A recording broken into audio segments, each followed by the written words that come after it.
When Napoleon commanded his first battle at Toulon, all his drummers were killed. Hail came to hand.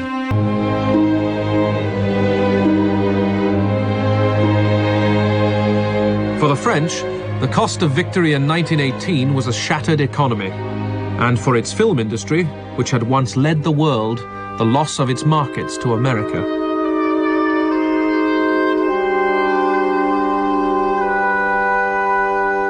But this had been the war to end war.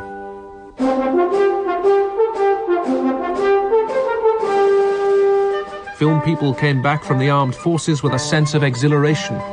They didn't care that studios were antiquated and badly equipped. They took their cameras into the streets, as with this film improvised with the children of Montmartre. From the days of Lumière, the French had managed to capture spontaneity and atmosphere using natural locations.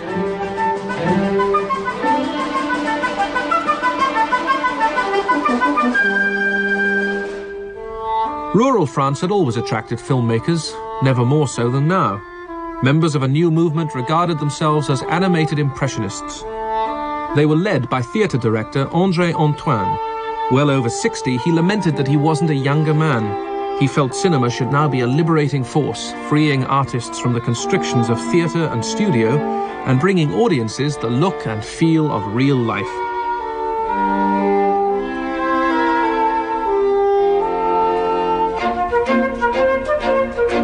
He called his approach cinéma libre, free cinema.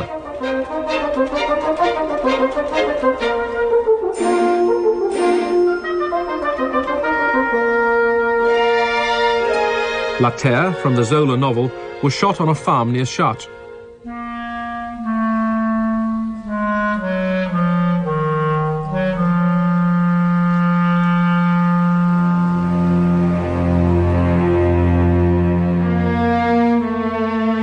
Buteau is married to Françoise's sister, but he thinks that gives him access to Françoise herself.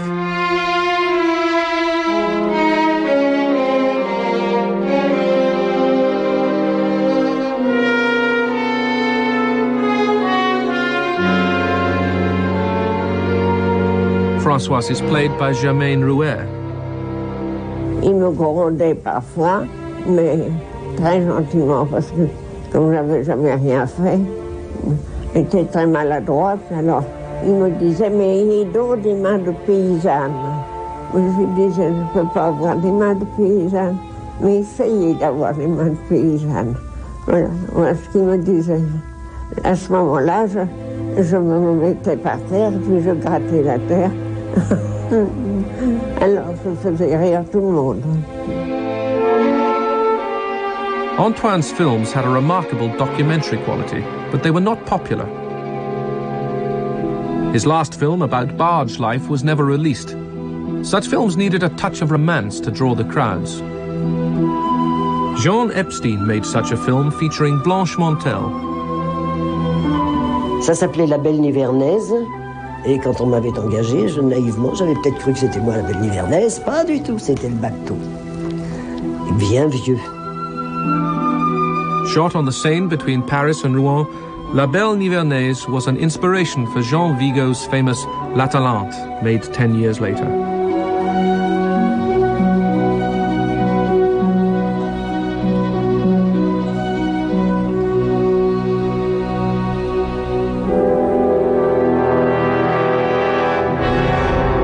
Henri Pouctal went to the steel mills of Le Creusot as the background for his massive 8-hour adaptation of Zola's novel. A worker who has devoted his whole life to the factory is made redundant. He is too old. He cannot face life.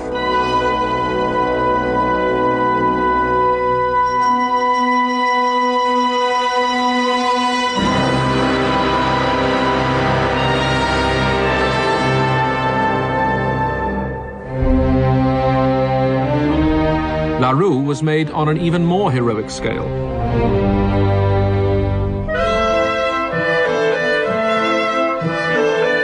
Director Abel Gance chose to shoot the film almost entirely on location. Yet it was notable for the kind of fluid camera work that could usually only be achieved in a studio. Gance built his sets among the marshalling yards of the Gare Saint-Roch near Nice. Gance was a cinematic poet. To him, the cinema was both art and religion. With his chief cameraman, Léonce-Henri Burel, he felt no challenge should be beyond him, and surmounted them using simple, though potentially dangerous, means.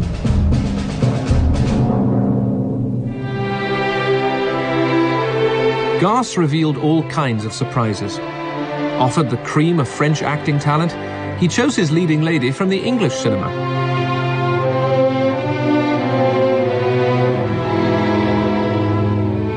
Ivy Close was a celebrated beauty, the wife of a famous photographer and the mother of future director Ronald Neame. She played Norma, a girl orphaned in a crash who is brought up thinking Ellie is her brother.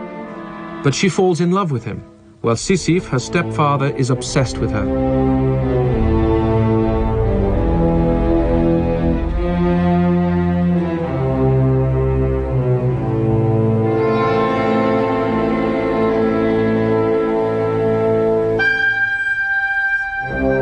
When Norma goes away to marry a virtual stranger, Sisyphe becomes suicidal and murderous.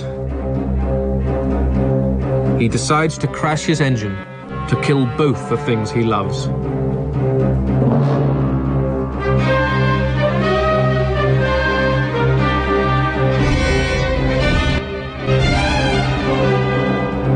La Rue was among the most remarkable films in the entire history of the cinema, for it introduced rapid cutting, a style historians have always attributed to later films from Soviet Russia.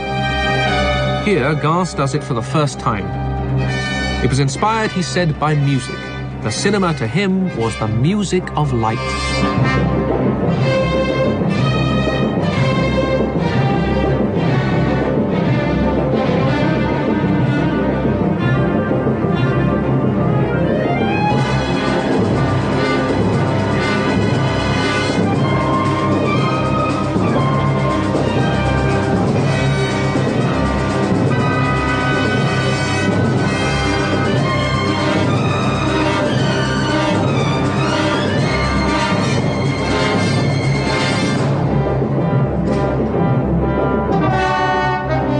Gance quoted Victor Hugo, "Creation is a great wheel which does not move without crushing someone."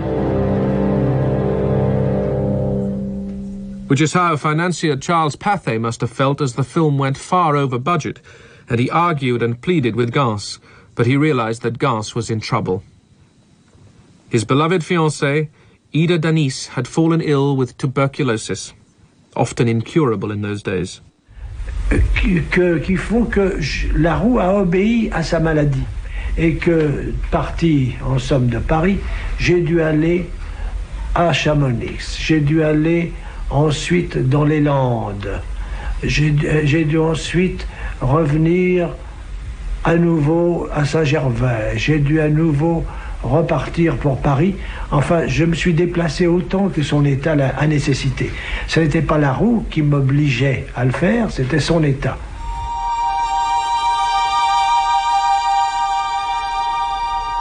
In the story, Sisyph's eyesight is damaged and he is reduced to driving a funicular railway at Mont Blanc.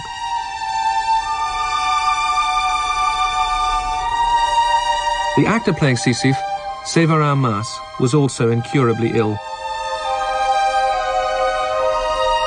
The experience was traumatic for Gans as his lover's life ebbed away. Elle a commencé à être malade le jour où j'ai commencé l'écriture et elle est morte le jour où j'ai terminé.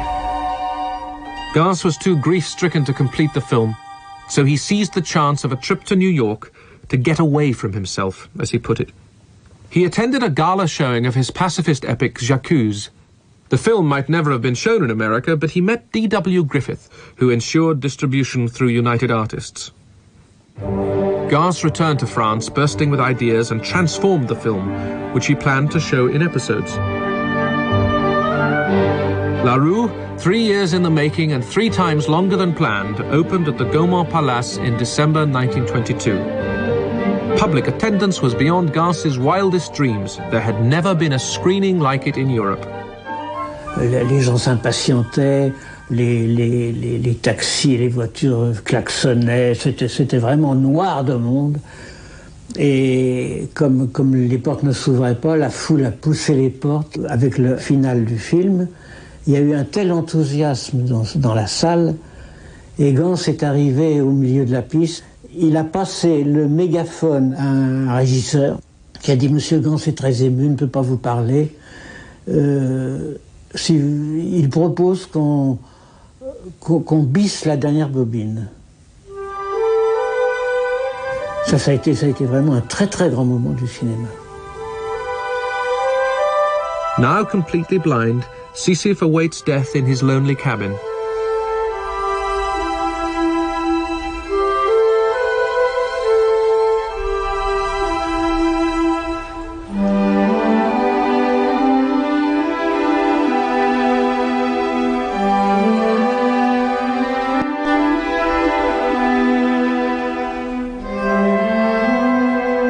There is cinema before and after La Rue, said Jean Cocteau, as there is painting before and after Picasso.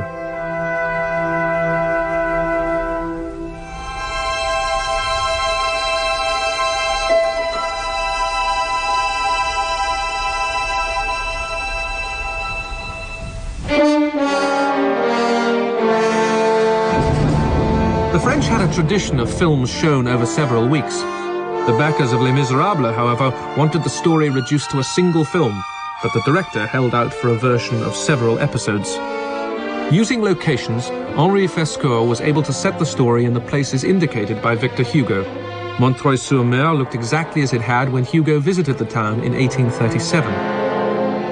Fescourt subordinated everything to the story. But 4 months into production, the death of the German backer forced him to leave the convents and gardens of old France and stage the rest as best he could. While the sewers of Paris looked alarmingly authentic, the scenes of the Paris insurrection staged in the studio seemed artificial by comparison.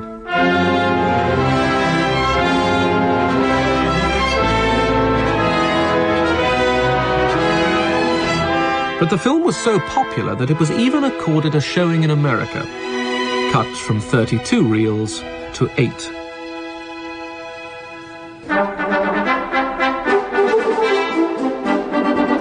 Serials were the most popular films made in France.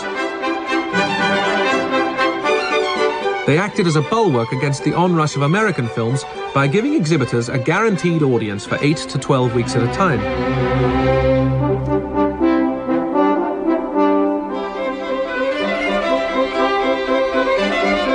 This one was so phenomenally successful it led to a sequel, to a flood of costume dramas.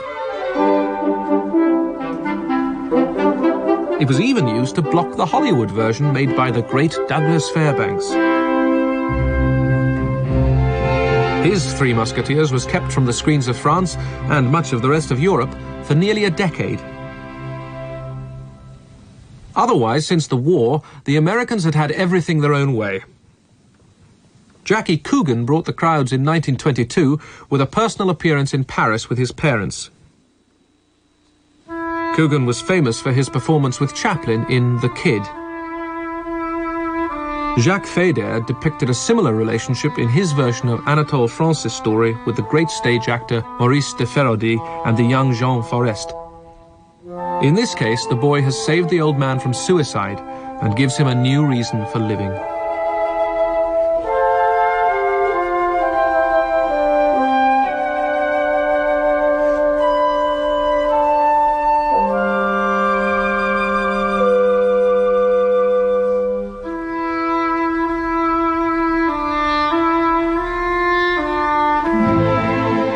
The old man is a vegetable seller in Paris, and it was these scenes, shot at Les Halles, which particularly captivated the Americans.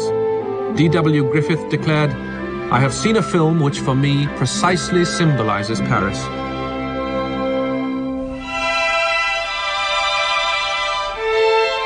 Feder directed another film with Jean Forest, this time in Switzerland, Burel's camera work putting the magnificent scenery to dramatic use. Feder revealed himself as one of the finest directors in Europe. In this story, which he wrote himself, he takes us into the world of a child.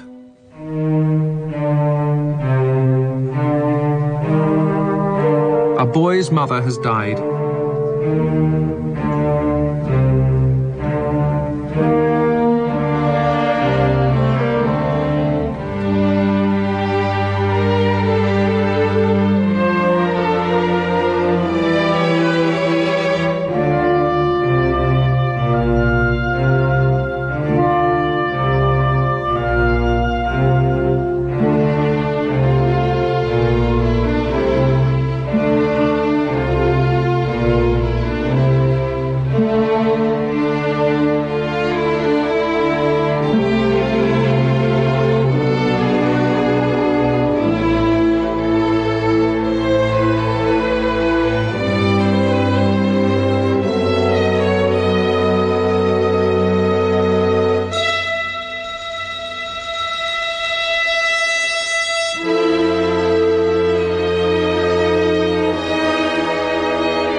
Unable to accept her death, the boy pretends his mother is still with him.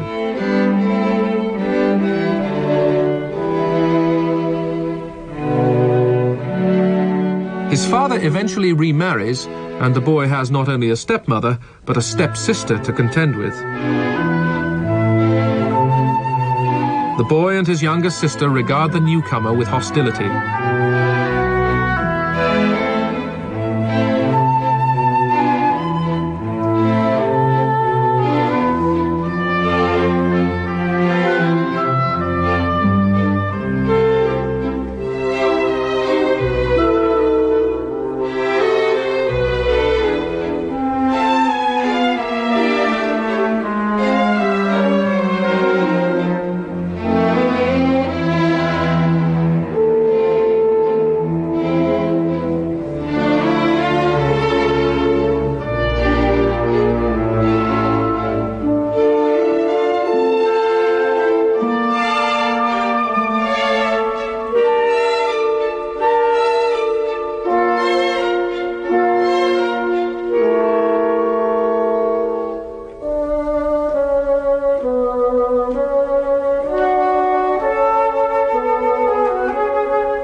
One evening, Jean notices that his new stepmother is wearing a brooch that originally belonged to his mother.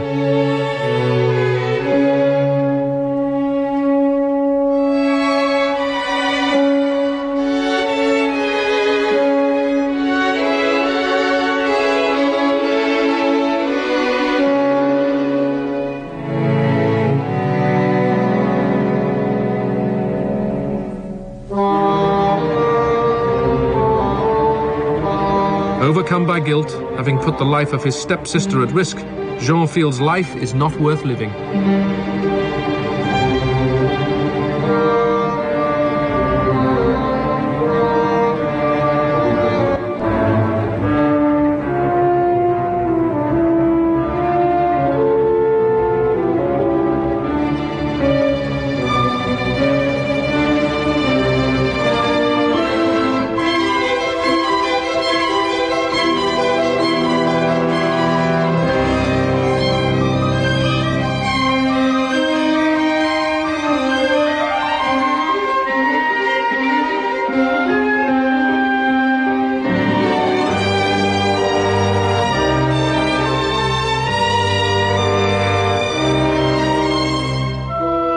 The climactic rescue, so reminiscent of a Griffith film, brings the boy close at last to his stepmother.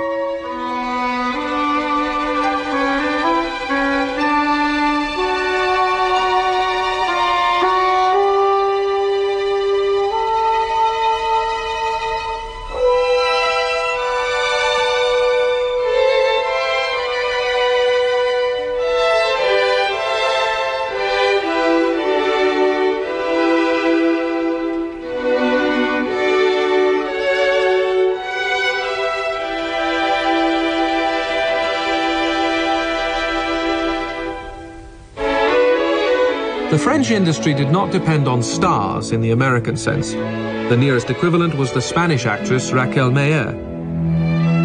She already had a huge following as a singer. La Violetera, her most famous song, led to her being cast as a flower seller who steals from a lady later to become the Empress of France. Entirely shot on location, this chase was photographed in Seville by Jules Crugier. The film was directed by Henri Roussel. It was a story of urban terrorism. Violetta's brother is an anarchist intent on blowing up the Empress's carriage. Violetta, who has become a close friend of the Empress, discovers the plan and decides to sacrifice herself, disguised as the Empress.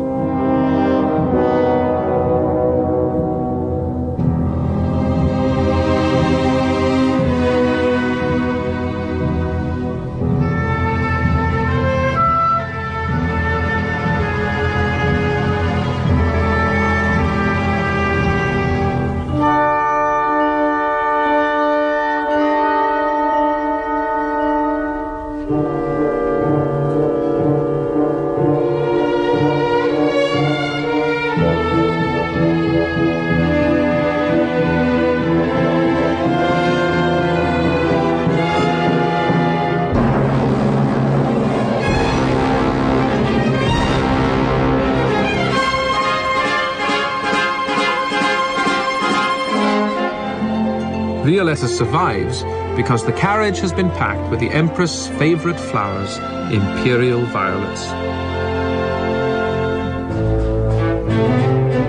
Now that the French film industry had recovered from the war, it was competing with Germany as the leader of Europe.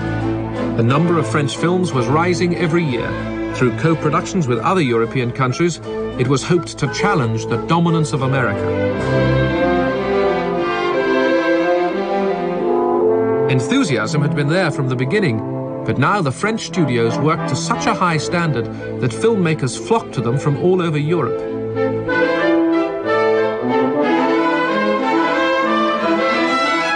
The importance of the industry was officially recognized when a film was presented at the Paris Opera, the most prestigious theatre in France, in the presence of the Prime Minister, Monsieur Dumergue. The film was the epic Miracle of the Wolves, set in the France of the 15th century.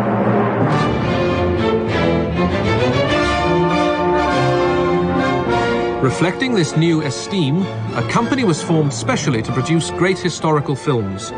The Miracle of the Wolves was staged at Carcassonne, a restored medieval fortified town in the south of France. Owing much to Griffith's intolerance, it outstripped most other epics for sheer scale and daring. Director Raymond Bernard pioneered the use of handheld cameras.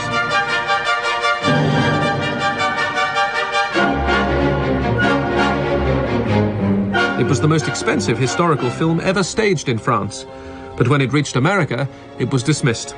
Said Photoplay magazine, more than half this picture should have been cut out. Among the cast was Marie Glory, then known as Arlette Génie. Et ça faisait pas Hollywood. Il n'y avait pas tant d'argent, mais il y avait peut-être plus d'élan, moins de technique et peut-être plus de beauté naturelle.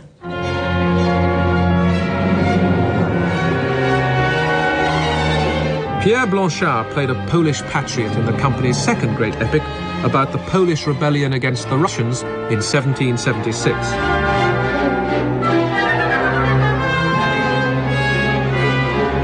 Sophie Varoska, Edith Jeanne, hears the noise of battle and realizes her compatriots are being defeated.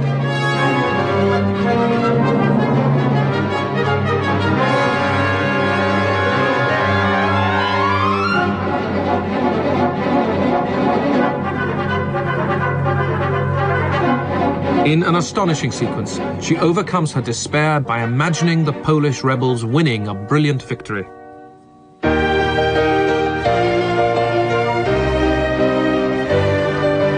The close collaboration of composer Henri Rabaud and director Raymond Bernard was a major part of the film's success.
Another Russian invasion was welcomed by the French.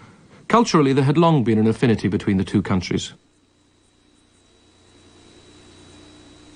A film unit on a Paris rooftop consists of white Russian émigrés. Directors like Alexander Volkov and Vyacheslav Turyansky, producers like Alexander Kamenka, and actors like Ivan Muzhukin had been driven out of Russia by the Civil War, and most of them settled in Paris.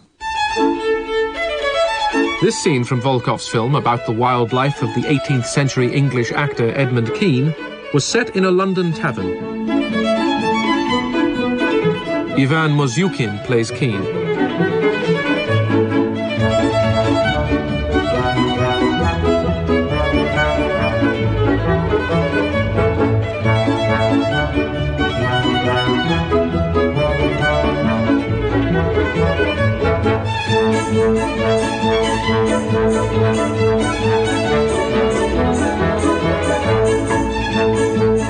The White Russians adopted Gance's rapid cutting with the enthusiasm that would soon be shown by the Red Russians.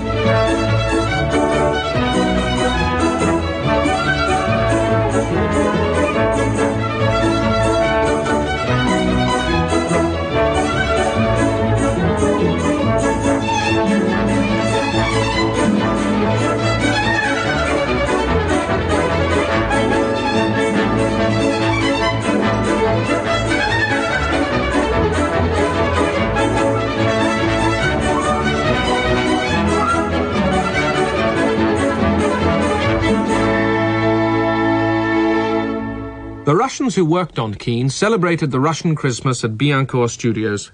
They had all been hired to work on a new film about Napoleon. Volkov agreed to become an assistant to the director, Abel Gance, and he helped create the kaleidoscopic snowball fight led by the young Napoleon at his cadet school. Challenged by Kean, Gance determined to take the idea of rapid cutting to its limits.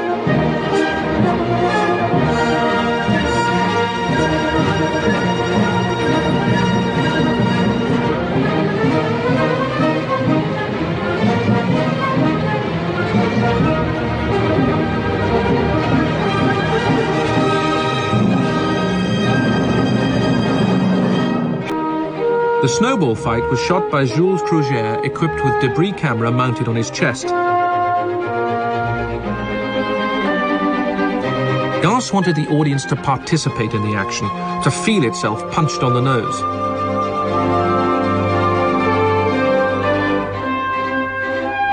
Gance and Volkov had cameras fitted to every conceivable device. This was a sort of sledge-mounted guillotine, enabling the camera to swoop and dive.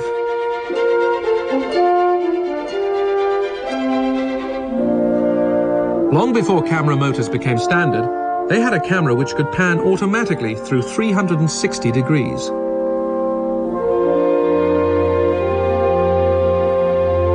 All this had to be designed and constructed by engineer Simon Feldman, another Russian émigré.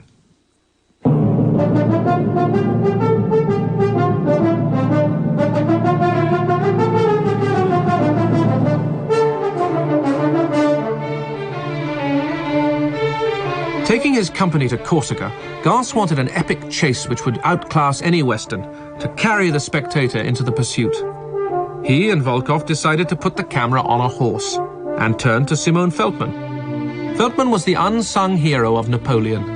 Once more, he had to put into action Gans's wild dreams. Feldman was 103 when this interview was filmed. On se prépare de cavalerie en marche. Neither clockwork nor electric motors were practical. He had to build an apparatus using a steam engine modified to work with compressed air. Air comprimé qui fait tourner la caméra. Le petit appareil moteur qui fait tourner la caméra.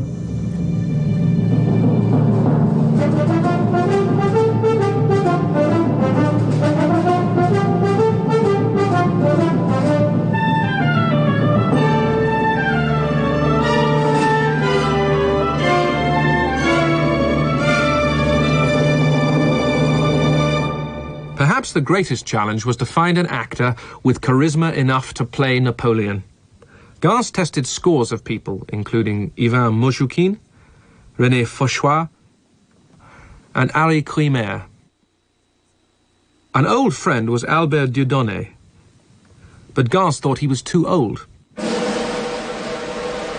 One night, Dieudonné put on uniform and went to Fontainebleau, where Gans was staying. He got the part at once. Fontainebleau had been Napoleon's palace.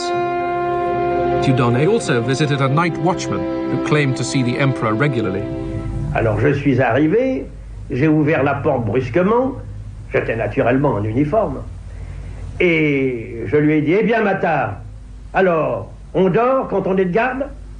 Alors ce malheureux s'est réveillé, il était ahuri, il s'est frotté les yeux, il me regardait, n'est-ce pas, et puis je suis parti.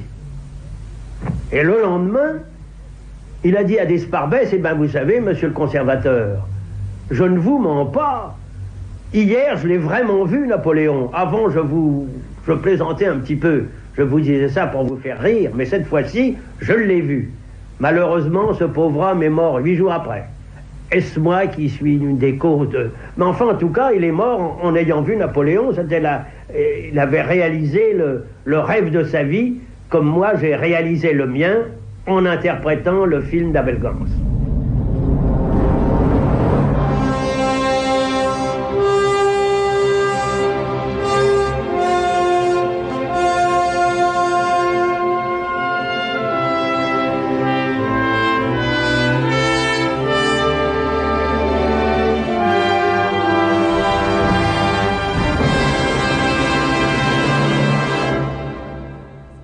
The studios at Billancourt, built on the profits of the Three Musketeers, had come on the market.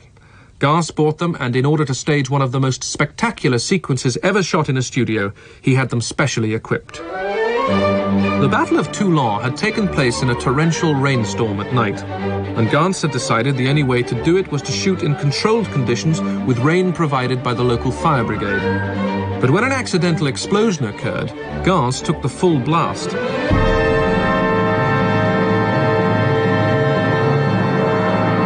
By the time he had recovered enough to resume shooting, his left hand was still bandaged.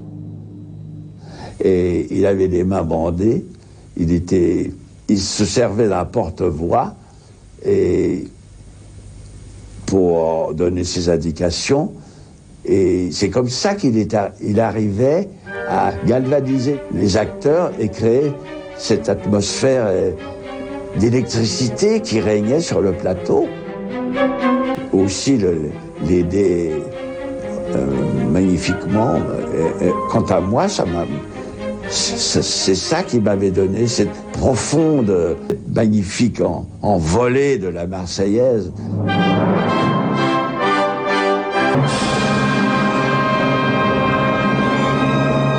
The storm was almost literally staged in a teacup. This tiny tank took the full force of thousands of gallons of water discharged from huge barrels. Gars had used more techniques in this film than anyone had used in any other.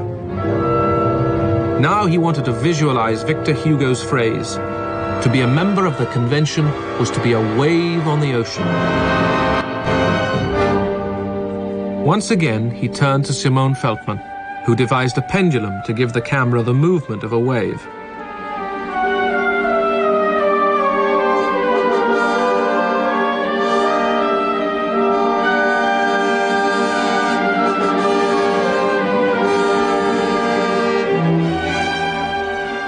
But even this was not enough for Gans. Je sentais dans certaines scènes que je manquais d'espace et que je n'avais pas, que l'image était trop petite pour moi. Même une grande image était trop petite.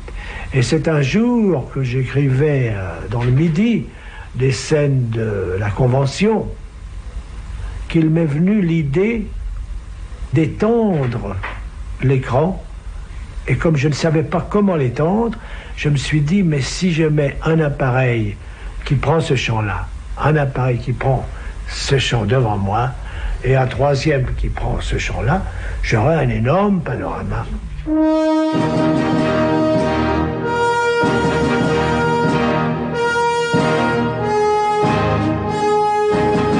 Donc à partir du moment où j'ai senti cette possibilité, je me suis dit qu'il y avait là un nouvel alphabet pour le cinéma.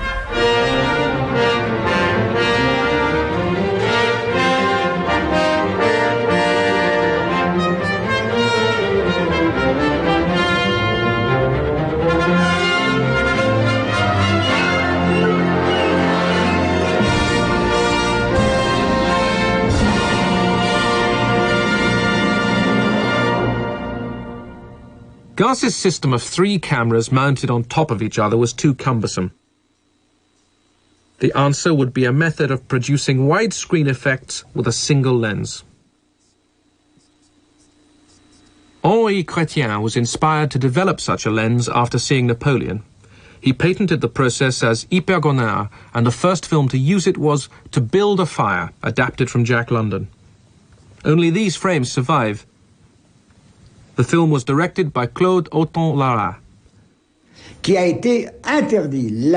Les exploitants français ont reçu l'ordre d'interdire dans la salle le procédé nouveau de l'hypergonard du professeur Chrétien. Donc vous voyez, ça venait de très loin. On a menacé même l'exploitant qui était là de lui retirer sa licence, la possibilité d'appartenir au syndicat des exploitants s'il ne retirait pas immédiatement le film. The industry wasn't ready for the new process. The Chrétien lens lay in limbo until 1953, when the Americans rediscovered it as CinemaScope. The normal screen seemed full enough of spectacular images in the 1920s. Pathé color was now at its peak. This was a device by which color was added to the black and white image. A stencil was cut a frame at a time using a pantograph, often with astonishing results.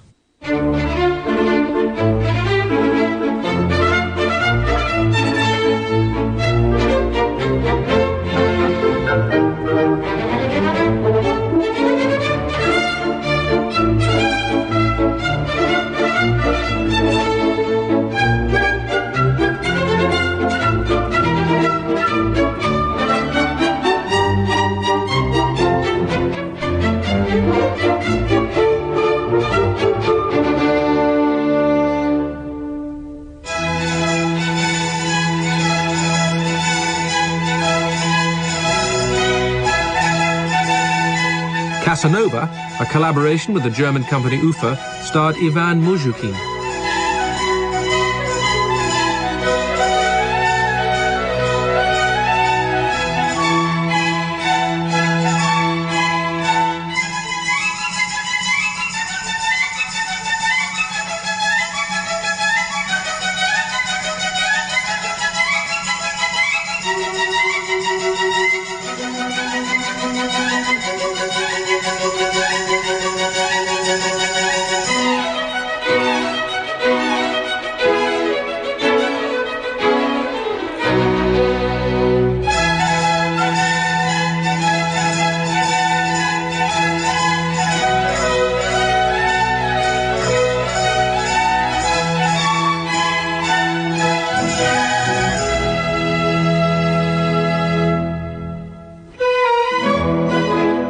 Jean Renoir's adaptation of Zola was partly made in Berlin. By the mid-1920s, French and German co-productions were becoming more and more frequent.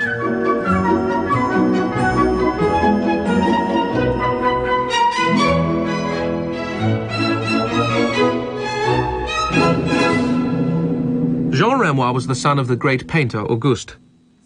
His father's last model, Catherine Essling, became Jean's wife in 1920, and she starred in all his early films.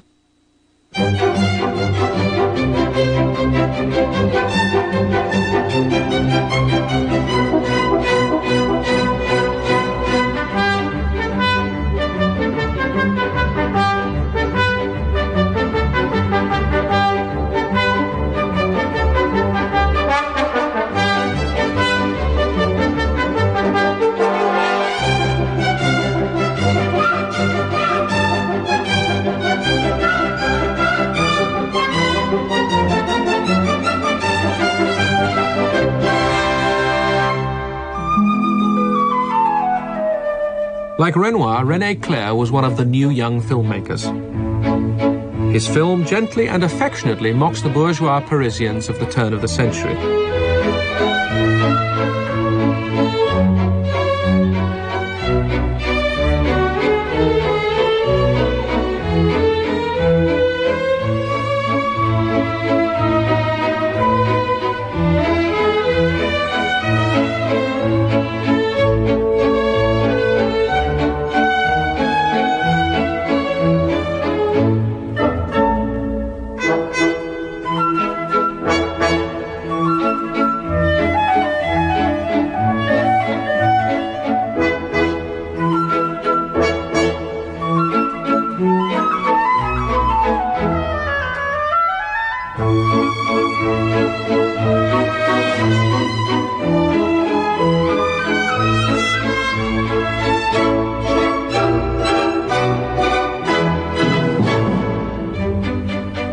The film revolves around a hat. Its owners have threatened to destroy the bridegroom's apartment if it's not replaced. He fears the worst.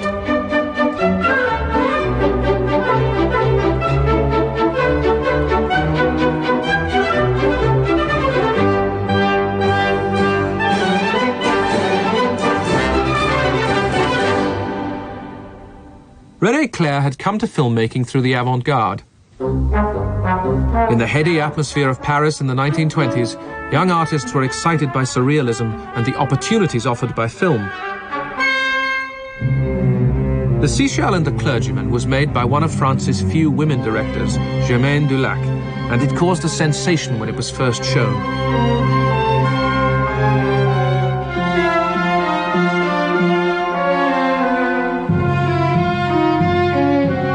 But only one art cinema served as an outlet for films like this by Man Ray.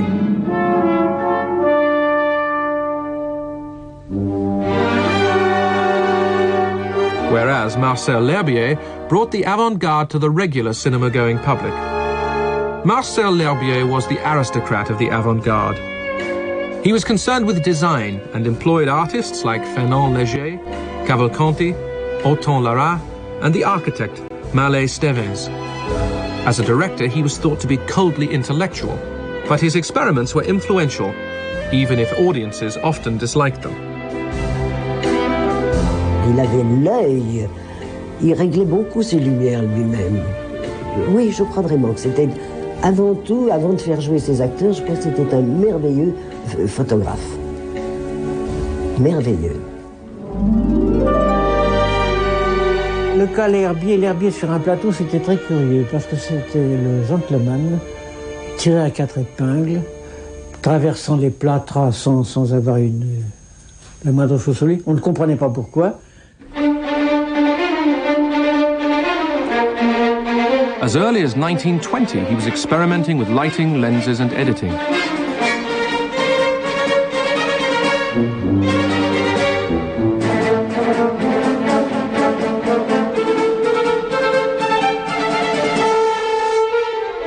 Not all his experiments were appreciated. Playing a role in this scene is L'Herbier's designer, Claude Auton Lara. Le film étant terminé, On a projeté le film en séance dans une petite salle de projection, rue de la Villette, à monsieur Léon Gaumont. Moi, j'étais dans le coin comme ça. Et puis alors, monsieur Marcel Herbier était avec monsieur Léon Gaumont, madame et toute la famille et tout ça. Et puis alors, les images sont arrivées. À un moment, les images sont arrivées avec les déformations qu'avait imaginé Marcel Herbier. On a entendu la voix de monsieur Gaumont qui disait « Le point !»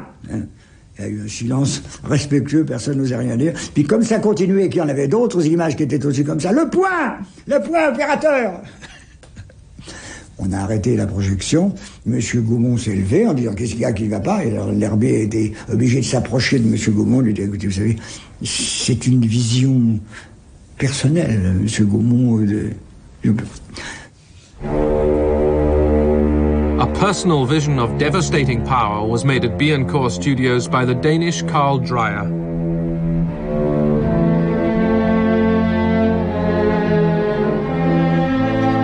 In this torture sequence, there is no violence. Everything works by suggestion to compel Joan to submit. Joan was played by René Falconetti.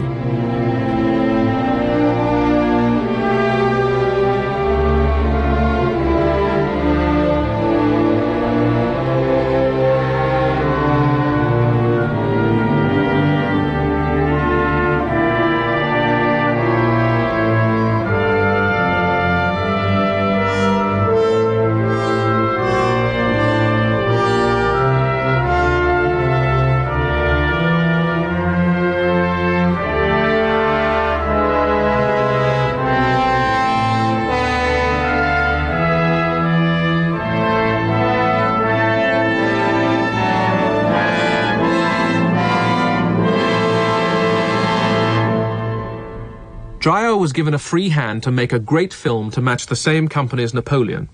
German art director Hermann Warm built him a massive set, but Dreyer refused to show it. He concentrated on the human face and the emotions it could arouse. Nobody had ever done anything like it before.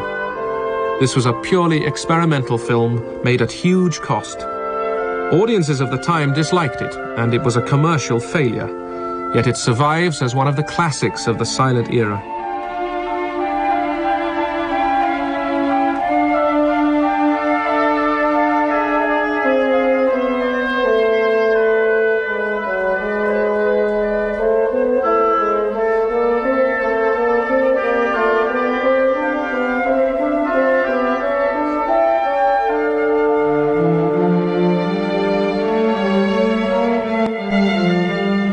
Le producteur, effrayé par le premier montage de ce film où on ne voyait que des gros plans, alors que des plans d'ensemble existaient, à l'insu de Dreyer, a fait monter une version avec plans d'ensemble, plans moyens, gros plans, etc.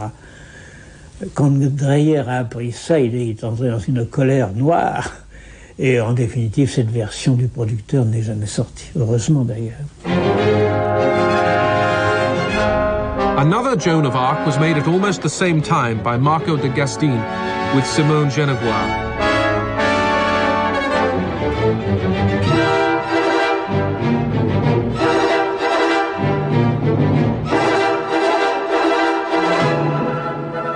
This had the epic scale Dreyer's producers had hoped for. It took 2 years to make.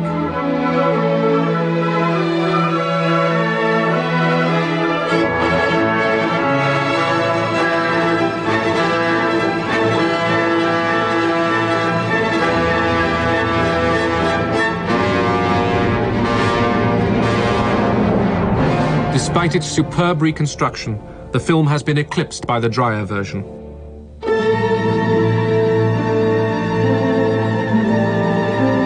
The excitement caused by the first solo flight across the Atlantic by the American pilot Charles Lindbergh was reflected in films like L'Argent, even though it was adapted from the 19th century Zola novel. Marie Glory played the lead. Et le scénario s'était inspiré de l'exploit de Lindbergh, qui venait de passer l'Atlantique. Alors, comme on ne parlait que de cet exploit-là, L'Argent, qui est de Zola, a été accommodé à la sauce Lindbergh.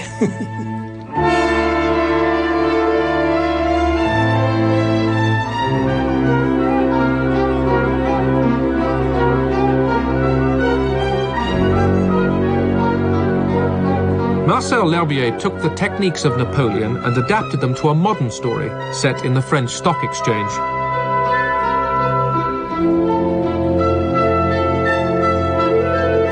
One young film enthusiast wanted to make a record. Et moi, avec le culot de mes 20 ans, je dis à L'Herbier, et pourquoi je ne ferais pas un film sur votre film? Et il dit, ça veut dire quoi? Je dis, ça veut dire que vous me donnez une caméra, et cette caméra va vous regarder travailler, et comme ça, on verra comment se fait un film. C'était la toute première fois qu'on faisait ça. L'Herbier, qui était très avide de publicité, il faut pas se le dissimuler, L'Herbier me dit, d'accord.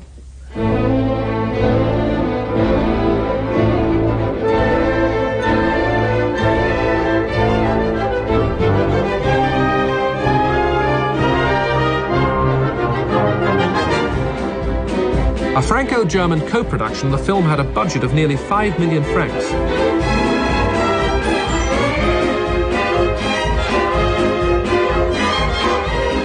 Jules Crougier had more sophisticated equipment, and many felt the technique of film could be taken no further. Artistically, France and Germany, moving closer and closer together, were even sharing their most famous stars, Brigitte Helm with Pierre Alcover.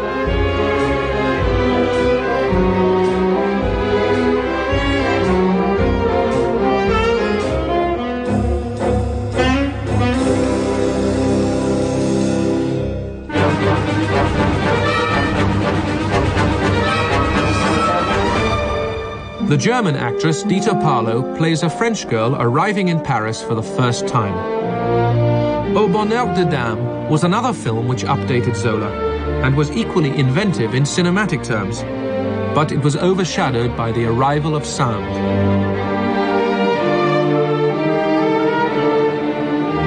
The style of director Julien Duvivier combined American confidence with German studio methods and French élan.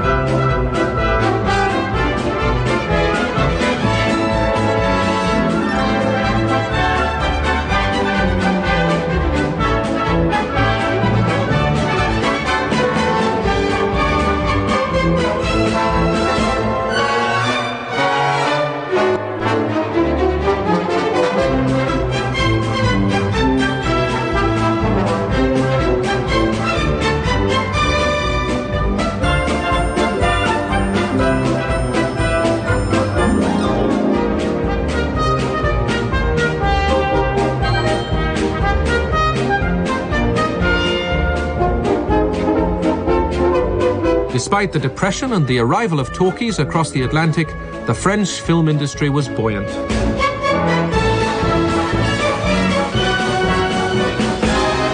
Its future seemed limitless.